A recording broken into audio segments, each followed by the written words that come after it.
I made a life-altering mistake during my bachelor party trip, lost the love of my life, and watched her move on, but fate gave me one last chance to win her back. 5 years back, I, Nathan, then 28, made a decision that completely flipped my life upside down.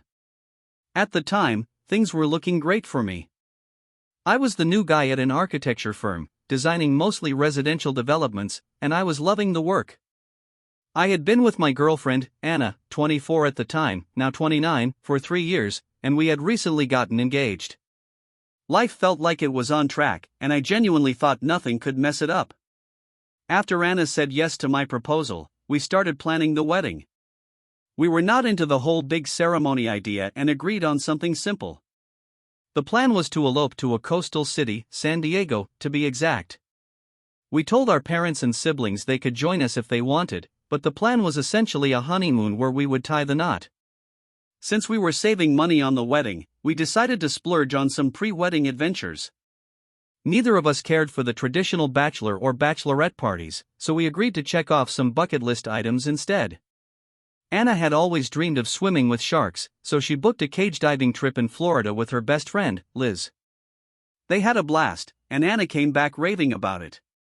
My dream was a little bigger. I had wanted to visit Thailand ever since I was a kid. It was one of those random obsessions I picked up at 10 years old and never let go of. Anna was incredibly supportive. She even reminded me how I had mentioned Thailand on our first date. 6 months into our engagement, it was time for me and my best friend, James, to head off on the trip of a lifetime. For the first 3 days, everything was amazing. We lounged on beaches, toured temples, and indulged in way too much drinking. But on the third night, James got so drunk he could barely stand. I was annoyed because we had planned a jungle excursion the next day, something I had been looking forward to for months. The next morning, James was too hungover to move. He insisted we could just reschedule the jungle trek for another day. But I was not having it. I had been pacing myself to fully enjoy this adventure and was determined to go, with or without him. As I headed out for breakfast, I spotted a guy on the roadside advertising jungle tours. He had a beat-up Jeep and was aggressively pitching his deal. It seemed a bit sketchy, but his excellent English made me feel somewhat reassured. Against my better judgment, I decided to go with him. At first, it was a blast. The guy drove us deep into off-road trails, and I was soaking up the scenery. But things took a turn. We ended up in a small clearing, and I was stretching my legs when, out of nowhere, local cops pulled up. They started speaking in a language I barely understood and searched the Jeep. To my horror, they found a large stash of methamphetamine. My heart sank. I was terrified. The cops hauled us both to a tiny, rundown police station. That was when I realized the guide had taken me across the border into Cambodia. I did not have my passport or identification on me, they were back at the hotel. The police would not listen to anything I tried to explain, and I had no idea what my guide was saying to them. I kept hoping James would notice I was missing and start looking for me. But that hope dwindled fast. What followed was 4.5 years of absolute hell. Cambodian prison is something I would not wish on my worst enemy. It took 5 months just to see a judge. The court system there is severely backlogged, and public defenders are scarce outside of major cities. The language barrier made everything harder. My first court date was postponed because they did not have an interpreter. Another 5 months passed before my pretrial hearing, where I pleaded my case. Then I had to wait 14 more months for the actual trial. When the trial finally happened, the judge was merciful and dismissed the charges, citing time served. But the prosecutor appealed, throwing me back into custody for another 28 months. That was the darkest period of my life. I had thought I was finally free, only to have it snatched away. By then, I had come to terms with the fact that everyone back home must think I was dead. James would not have known where I went, and my family and Anna only knew I had planned a jungle trek. After 52 months in captivity, I was finally released. I had nothing, no money, no identification, and I was still stuck in a country I was not supposed to be in. The American embassy had a missing persons file for me, which helped me get in touch with my family. When I tried to call Anna, a man named Mark answered and said he did not know anyone by that name. It hit me that she must have changed her number. I called my mom instead. My mom was frantic. She grabbed my dad, and I poured out the whole story. When I asked about Anna, my mom kept changing the subject, saying we would talk when I got home. With their help, I managed to get a temporary passport and some money for a hotel. They kept insisting I wait until I was back in the United States before trying to reach out to Anna again. Their hesitation made it clear she had moved on, but I needed to see for myself. Once I got home, my parents sat me down and handed me a save-the-date card. It was for Anna's wedding. She was marrying some tall, good-looking guy I had never seen before. My chest ached as I looked at the photo. I asked my parents if they had stayed in touch with her, and to my surprise, they said yes. They had grown even closer after I disappeared. When I asked just how close, my mom hesitated before saying, "Very close. Her dad passed away last year, and your father is walking her down the aisle." That stung more than I wanted to admit.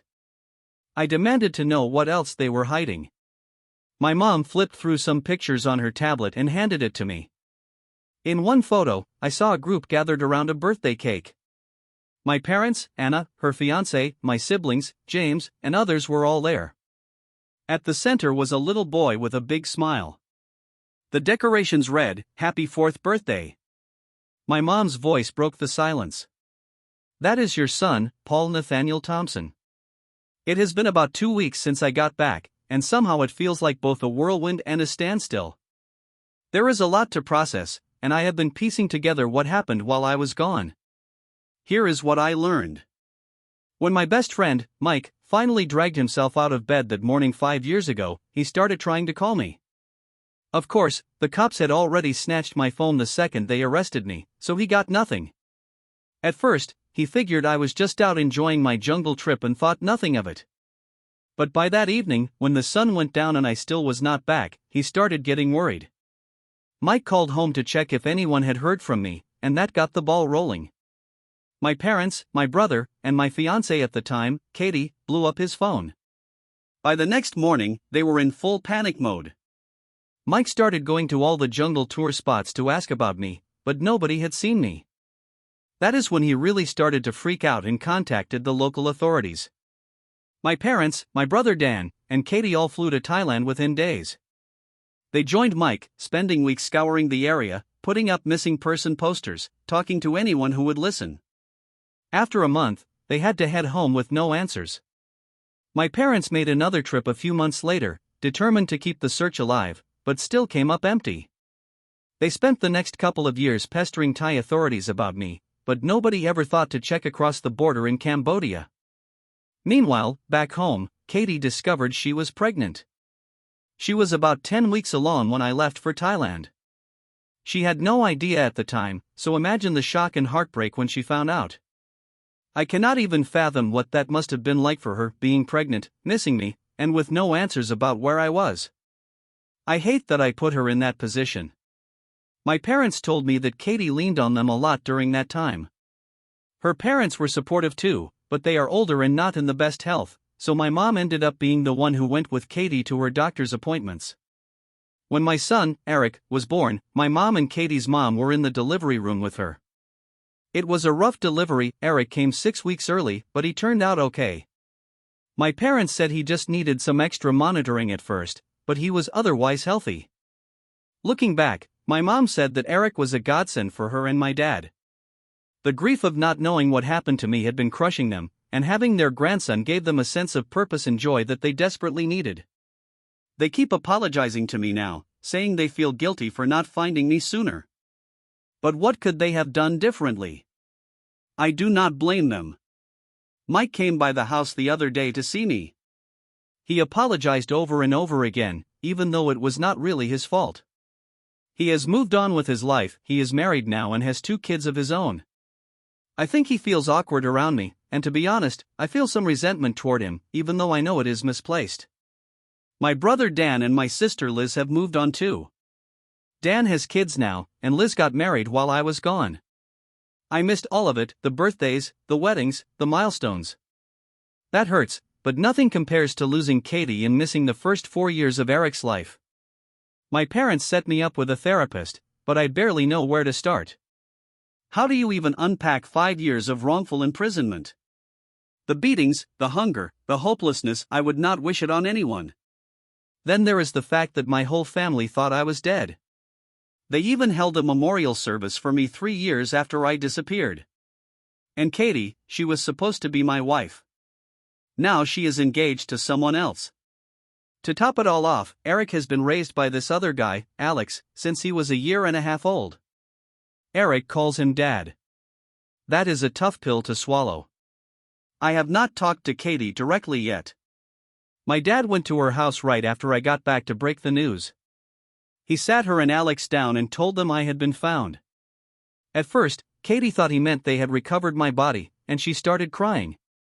When my dad told her I was alive, she had a full-on breakdown. I texted her the next day, but all I got back was a single message: I am so sorry. I just cannot right now. I do not blame her. This whole situation is a mess. This past weekend, we were supposed to meet at the park. My parents usually watch Eric while Katie and Alex work, but since I came back, they have been doing it over at her house instead. They are trying to ease Eric into meeting me. He knows I am his biological father. My parents have always kept pictures of me up, and Katie even has one in Eric's room. But I am not the guy in those pictures anymore. When we got to the park, Alex showed up with Eric, but Katie was not with him. Alex said she had a breakdown right before they left and could not bring herself to come. I told him I understood. Eric was shy at first. He clung to my mom and then to Alex. Eventually, he warmed up a little. Turns out he loves superheroes. He made me be the bad guy while he played Spider-Man. We ran around the playground, and he webbed me up. For a moment, I felt like maybe I could do this. Then, when we were eating, Eric called Alex dad. It felt like a punch to the gut. I had to step away for a minute to pull myself together. Alex followed me and asked if we could talk. He said he understood how hard this must be for me but asked me to take things slow. He told me Katie is struggling and that he does not want to disrupt Eric's life. He said he wants me to have a relationship with my son, but he also wants to protect Katie and their family. I wanted to hate him, but he made sense. He is not the bad guy here. None of them are. This is just a messed up situation all around. I told him I would respect his wishes and try to give Katie the space she needs. When they left, Eric gave me a hug, which surprised me. But then he ran back to Alex and called him dad again. I am Rhino, the bad guy in a playground game. And that is what I am, just the guy who came back to mess up everyone else's happy ending. We finally met. It started with texting, but it was hard to get anywhere meaningful. Every conversation stayed surface level, and the deepest we got was talking briefly about Paul and my experiences in that Cambodian prison. It was like neither of us wanted to go too deep. Every time the conversation hinted at heavier topics, one of us would find a way to end it. Over 3 weeks, we only exchanged texts maybe 5 times. In the meantime, I spent more time with Paul. My mom started watching him at her house again, which gave us opportunities to bond. One day, we even went out for ice cream, just the two of us. He amazes me with how resilient he is, just going with the flow of things. He still calls me Rhino, but I'm hoping I'll earn the dad title eventually. One day last week, when Kevin came by to pick up Paul, he asked if we could talk again. I braced myself for whatever was coming next. Turns out, he had a job lead for me, which initially pissed me off. I thought, who is this guy to offer me anything? But as he explained, it wasn't really a job offer. His brother owns a construction company and was looking for an estimator. Kevin had mentioned that I was once an architect, and his brother said he'd be willing to interview me. He left his brother's business card before heading out. I really want to hate Kevin, but the truth is, he's a decent guy. He has this self-deprecating humor that's disarming, and you can tell he genuinely cares about Emily and Paul. The fact that I like him even a little makes it harder. Still, part of me can't help thinking, screw this guy.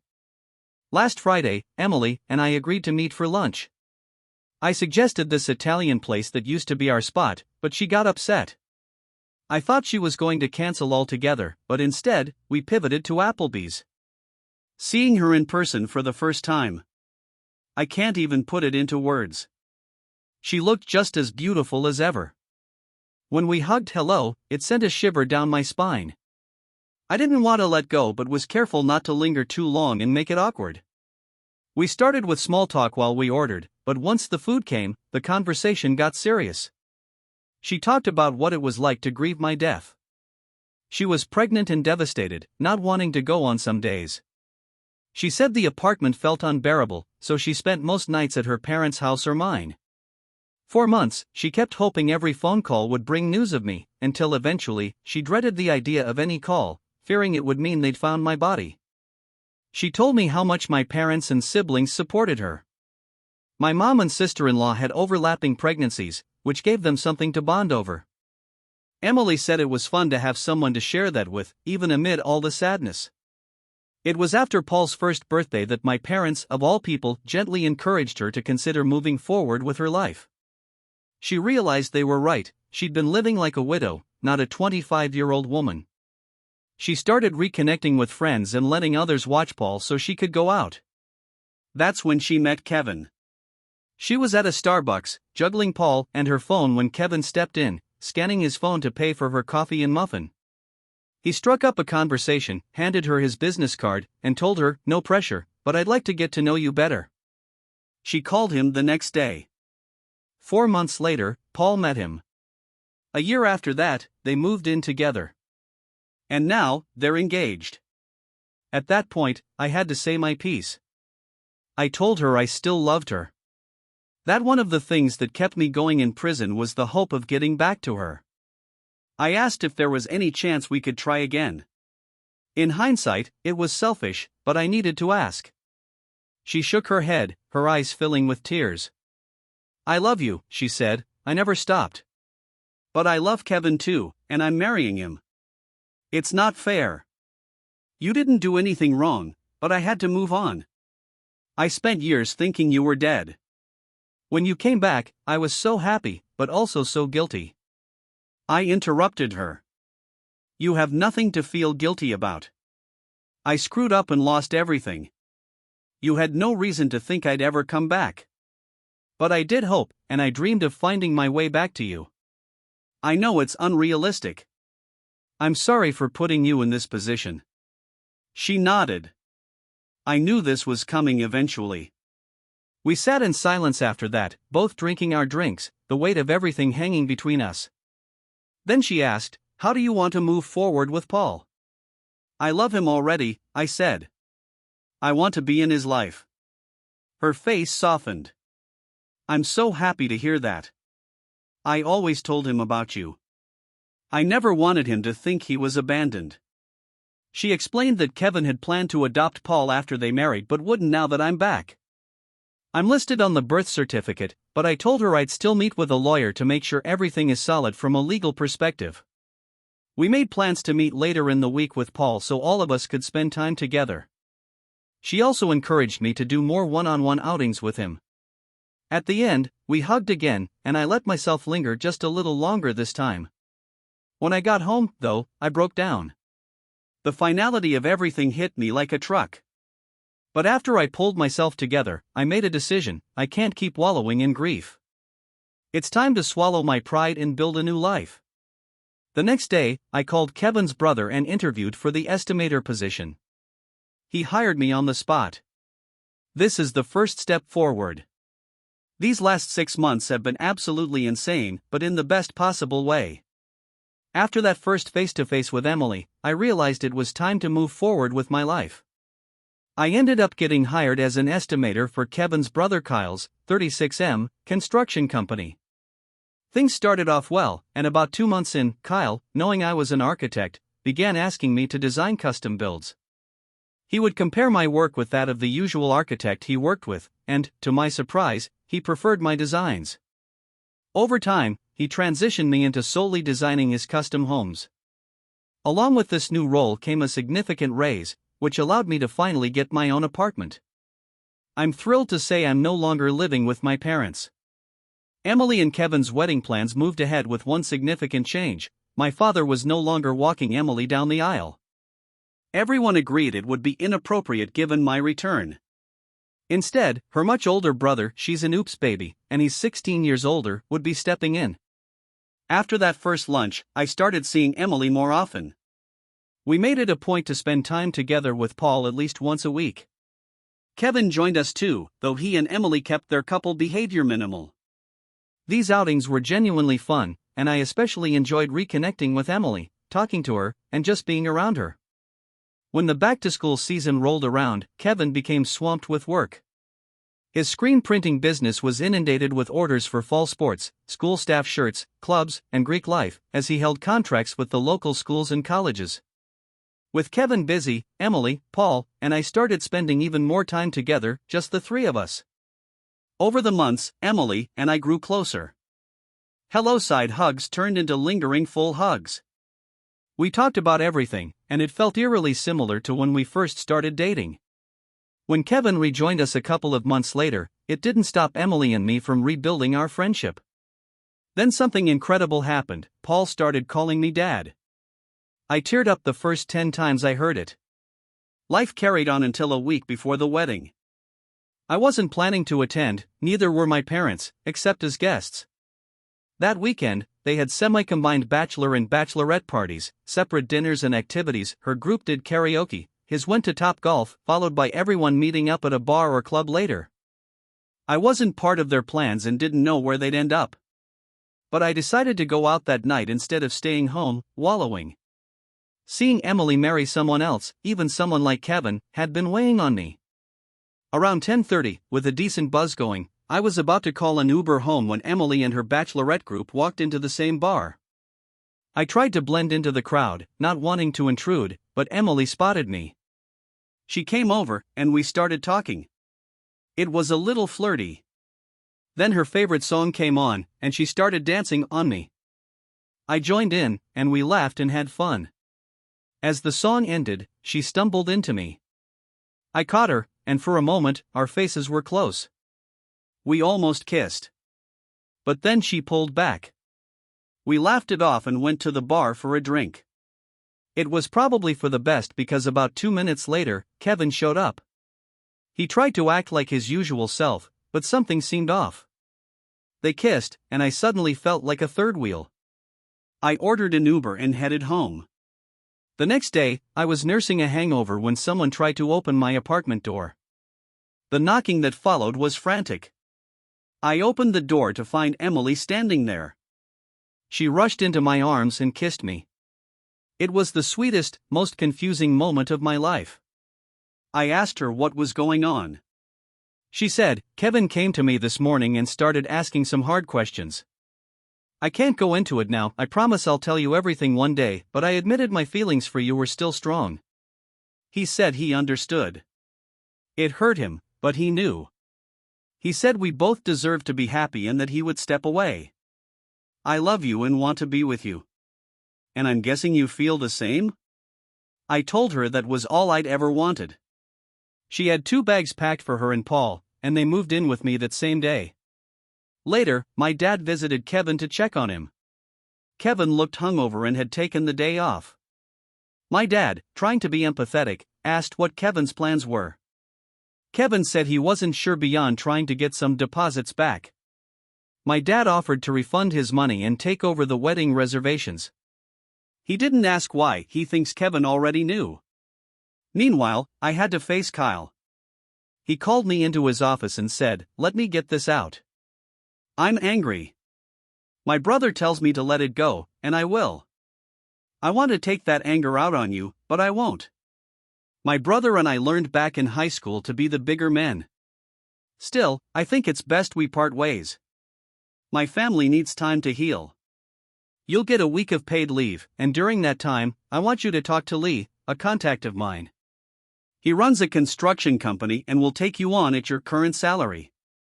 It's commercial work, but you'll do fine." I tried to thank him, but he cut me off. "This isn't for you. It's for Kev. Now get your things and go." I contacted Lee that same day, and he said I could start in 2 weeks. With my dad now in charge of the wedding arrangements, Emily and I looked at each other and just knew we wanted this. It wasn't the beach wedding we'd always dreamed of, it was the wedding Kevin had planned. But he was right, it was perfect. Jorge was my best man, and Emily looked stunning. Paul even adjusted quickly. It's been a month now since our wedding, and I still can't believe it. Paul misses Kevin, but he seems happier lately. To think of where I was and where I am now, I feel beyond lucky.